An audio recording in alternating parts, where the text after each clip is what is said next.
नमस्कार, स्वागत है आपका बिहार समाचार में। बिहार वालों के लिए लोकसभा चुनाव के दौरान प्रधानमंत्री नरेंद्र मोदी जी ने कई बड़ी घोषणाएं कर दी है। बिहार वालों के लिए खुशखबरियां हैं। साथ ही तेजस्वी यादव और लालू यादव ने भी बिहार में कई बड़े ऐलान किए हैं। बिहार में ताड़ी चालू करवाया जाएगा, शराबबंदी को भी खत्म किया जा सकता है। तो वहीं गरीबों को आवास मिलेगा, जमीन मिलेगा, राशन कार्ड को लेकर भी बड़ी खबर है। साथ ही जनधन खाता यदि आपका है तो आपके लिए बड़ी खुशखबरी। तो आज की बिहार की महत्वपूर्ण खबरों पर बात करेंगे। इससे पहले आपसे एक छोटी सी अनुरोध है, कृपया वीडियो को एक प्यारा सा लाइक अवश्य कर दीजिएगा। आपका लाइक करना ही हमारी मेहनत का फल होता है।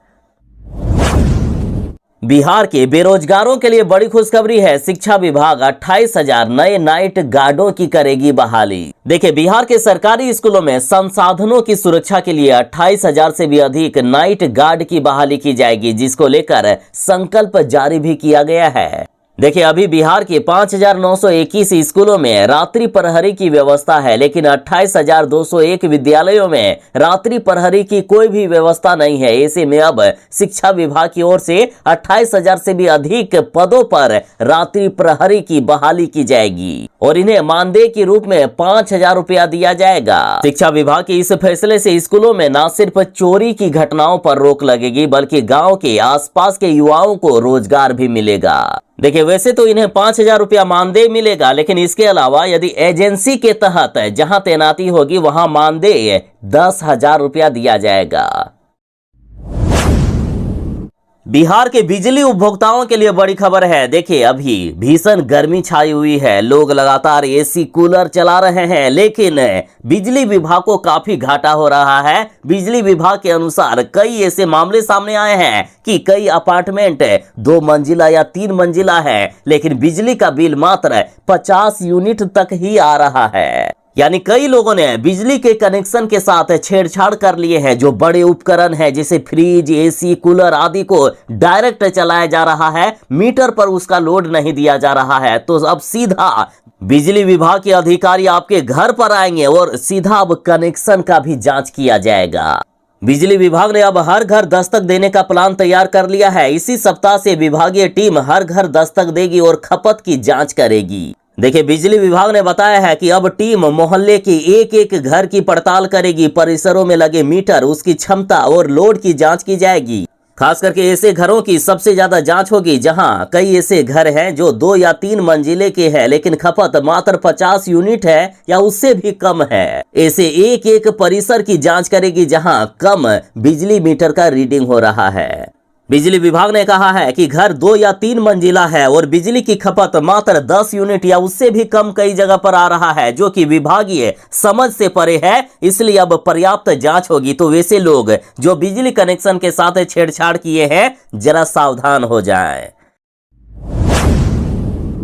एक तरफ जहां बीजेपी के नेता लगातार धर्म की राजनीति कर रहे हैं, देखिए बीजेपी के नेता कह रहे हैं कि एक दिन बाबर का बच्चा भी जय श्री राम बोलेगा। तो इधर तेजस्वी यादव ने कहा है कि ये बीजेपी वाले असली मुद्दों पर बात ही नहीं करते हैं, ना ही महंगाई पर, ना ही रोजगार पर, ना ही बेरोजगारी पर।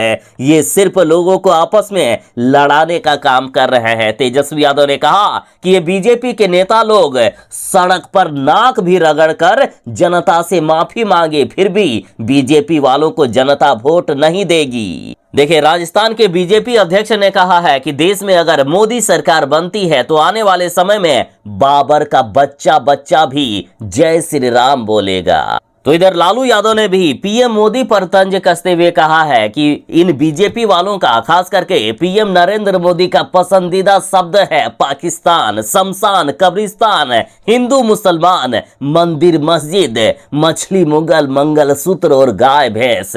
इसके अलावा इन्हें मुद्दे की बात करना नहीं आता है।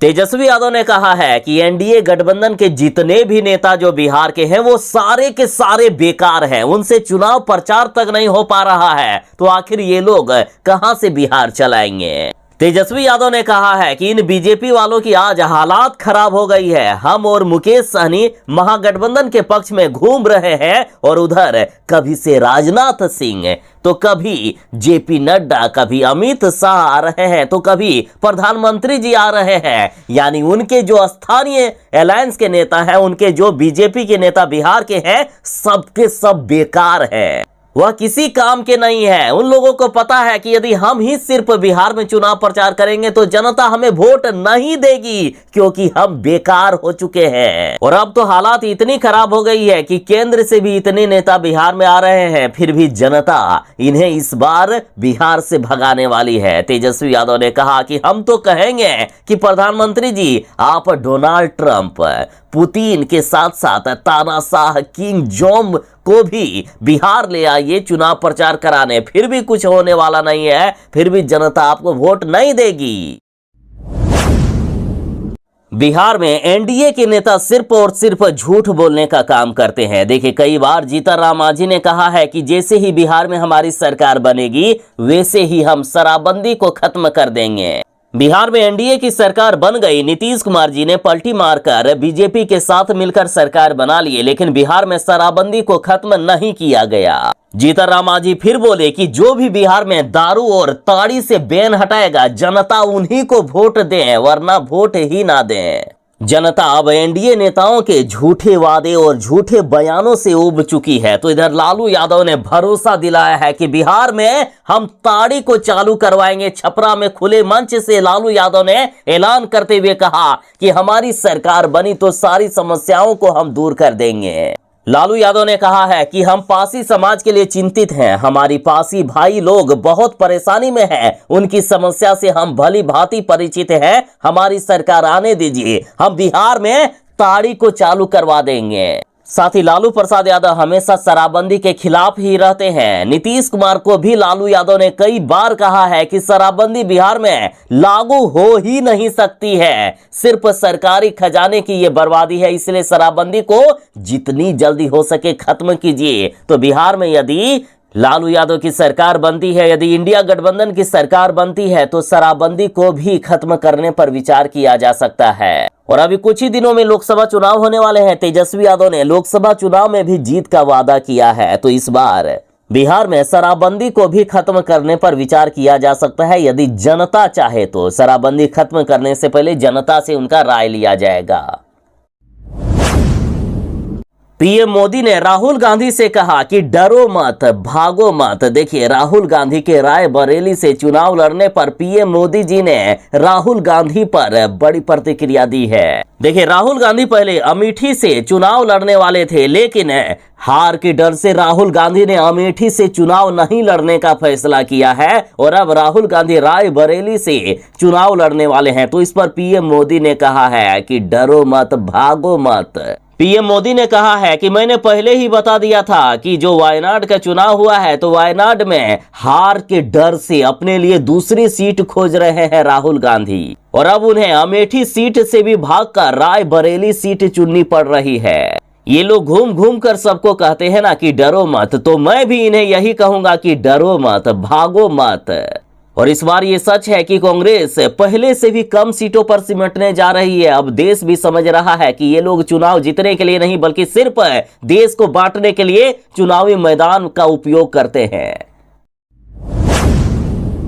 मुसलमान, मस्जिद, मछली, मुगल, मंगलसूत्र है पीएम मोदी के पसंदीदा शब्द। लालू यादव ने पीएम मोदी को हिंदी शब्दावली का पाठ पढ़ाया और कहा कि कभी इन मुद्दों पर भी बात कर लीजिएगा। लालू यादव ने कहा है कि हिंदी भाषा में आज लगभग 1.5 लाख शब्द बताए जाते हैं तथा अध्ययन की सभी भाषाओं में तकनीकी शब्दों को मिलाकर लगभग 6.5 लाख शब्द हैं। लेकिन देश के प्रधानमंत्री नरेंद्र मोदी के पसंदीदा शब्द हैं पाकिस्तान, शमशान, कब्रिस्तान, हिंदू, मुसलमान, मंदिर, मस्जिद, मछली, मुगल, मंगलसूत्र और गाय भैंस।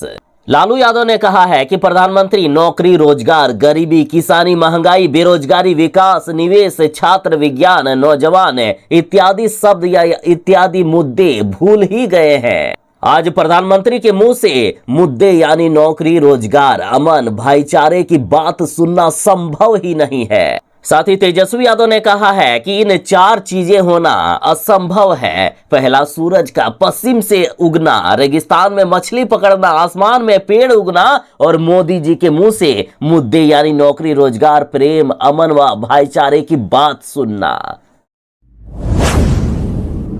हाईकोर्ट ने के पाठक को करारा झटका दिया है। यूनिवर्सिटी के बैंक खातों पर रोक हटा दी गई है। साथ ही के पाठक की अध्यक्षता में अब वीसी की कोई भी बैठक नहीं होगी। देखिए, बिहार के यूनिवर्सिटी के सारे वीसी को अपने ऑफिस में बुलाने पर अड़े शिक्षा विभाग के अपर मुख्य सचिव के पाठक को पटना हाईकोर्ट ने करारा झटका दिया है। के पाठक द्वारा बुलाई गई बैठकों में कोई भी वीसी नहीं पहुंचे थे, जिसके बाद शिक्षा विभाग ने सारे यूनिवर्सिटी के बैंक खातों को फ्रीज कर दिया था और अब हाईकोर्ट ने तत्काल प्रभाव से बैंक खातों पर लगी रोक को हटा दिया है। हाईकोर्ट ने शिक्षा विभाग में सारे वीसी की बैठक बुलाए जाने पर भी रोक लगा दी है। हाईकोर्ट ने कहा है कि शिक्षा विभाग की यूनिवर्सिटी के साथ बैठक तो होगी, लेकिन उसकी अध्यक्षता के पाठक नहीं करेंगे। बैठक शिक्षा विभाग में नहीं होगी, बल्कि किसी तटस्थ जगह पर होगी। पूरे बैठक की वीडियो रिकॉर्डिंग होगी। इस बीच के पाठक या शिक्षा विभाग किसी भी वीसी या यूनिवर्सिटी के खिलाफ कोई भी दंडात्मक कार्रवाई नहीं कर पाएंगे।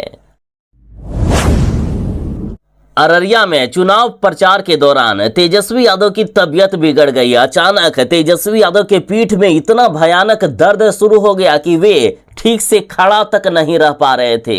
हालात ये हो गई कि सुरक्षा कर्मियों को उन्हें पकड़कर मंच से कार तक पहुंचाना पड़ा। इस प्रचंड गर्मी, चिलचिलाती धूप और लू के बीच भी तेजस्वी यादव एक दिन में 6 जनसभा को संबोधित कर रहे हैं। अभी तक करीब 100 जनसभाएं वो कर चुके हैं और इसका वीडियो भी अब तेजी से वायरल हो रहा है। आप देख रहे हैं कि तेजस्वी यादव के किस तरह से उनके समर्थक और सुरक्षा कर्मी मंच से कार तक पहुंचा रहे हैं। तेजस्वी यादव ठीक से खड़ा भी नहीं रह पा रहे थे।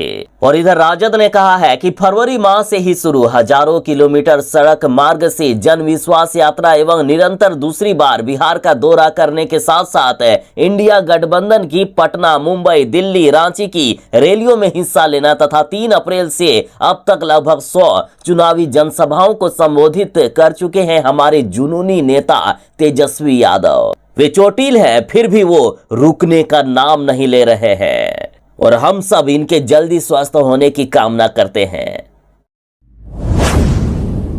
देखिए, बिहार के सरकारी स्कूलों में नाइट गार्ड यानी रात्रि प्रहरी की बहाली होने वाली है। तो छात्र और शिक्षक नेता अब आरोप लगा रहे हैं कि मजदूरों के शोषण का नया ड्राफ्ट तैयार हो गया है। साथ ही इस बहाली का लगातार विरोध भी जारी है। देखिए, 28,000 पदों पर बहाली की जाएगी और इनको मानदेय के रूप में मात्र 5,000 रुपया दिया जाएगा, जिसमें से जीएसटी भी कटेगा, ISI और कंपनी टैक्स भी कटेगा। और ये बहाली जो होगी वो सरकारी बहाली नहीं हो रही है, बल्कि एजेंसी के तहत बहाली की जाएगी। तो अब लगातार छात्र नेता लोग इसका विरोध कर रहे हैं और कह रहे हैं कि जब विद्यालय सरकार का है, विद्यालय के तमाम बेंच, डेस्क, बर्तन, कंप्यूटर, उपकरण सभी सरकारी है, ऐसे में सरकार सरकारी सामानों की रक्षा के लिए जिम्मेदारी आखिर प्राइवेट हाथों में क्यों दे रही है? बहाली यदि हो रही है तो सरकारी बहाली होनी चाहिए और इनको मानदेय के रूप में कम से कम 10,000 रुपया न्यूनतम मजदूरी मिलना चाहिए। देखिए, छात्र नेता दिलीप कुमार ने बताया है कि बिहार में जो न्यूनतम मासिक मजदूरी है वह 10,000 रुपया से भी अधिक है। तो आखिर इनको 5,000 रुपया मानदेय देकर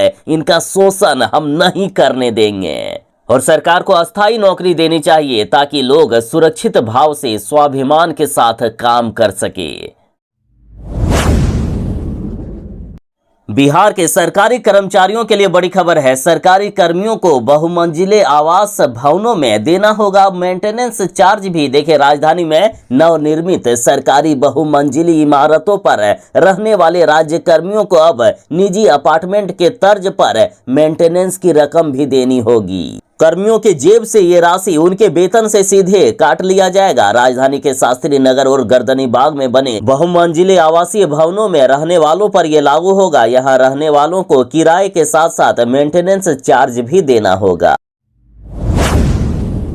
आज 4 मई को पलामू में प्रधानमंत्री नरेंद्र मोदी की चुनावी रैली है। पीएम के कार्यक्रम से पहले भारी मात्रा में विस्फोटक बरामद हो गए हैं। देखिए, बड़ी खबर है। देखिए, पलामू के चियांकी हवाई अड्डे पर प्रधानमंत्री नरेंद्र मोदी सुबह 9 बजे से ही चुनावी सभा को संबोधित कर रहे हैं। पीएम के आगमन को लेकर सुरक्षा के पुख्ता इंतजाम किए गए। 3000 से भी अधिक सुरक्षा बलों की तैनाती की गई है। ये नक्सल प्रभावित क्षेत्र होने के कारण इलाके में सर्च ऑपरेशन भी चलाया जा रहा है। और इधर पुलिस को बड़ी सफलता मिली है। घाघरा के हरही इलाके में अखिलेश यादव नामक शख्स के घर के समीप एक बंकर मिला है, जिसे ध्वस्त करने के बाद भारी मात्रा में विस्फोटक और अन्य नक्सली सामान बरामद किए गए। इसमें पिट्ठू बैग, 200 ग्राम बारूद, सोलर प्लेट, नक्सली जैकेट सहित कई अन्य सामान बरामद किए गए।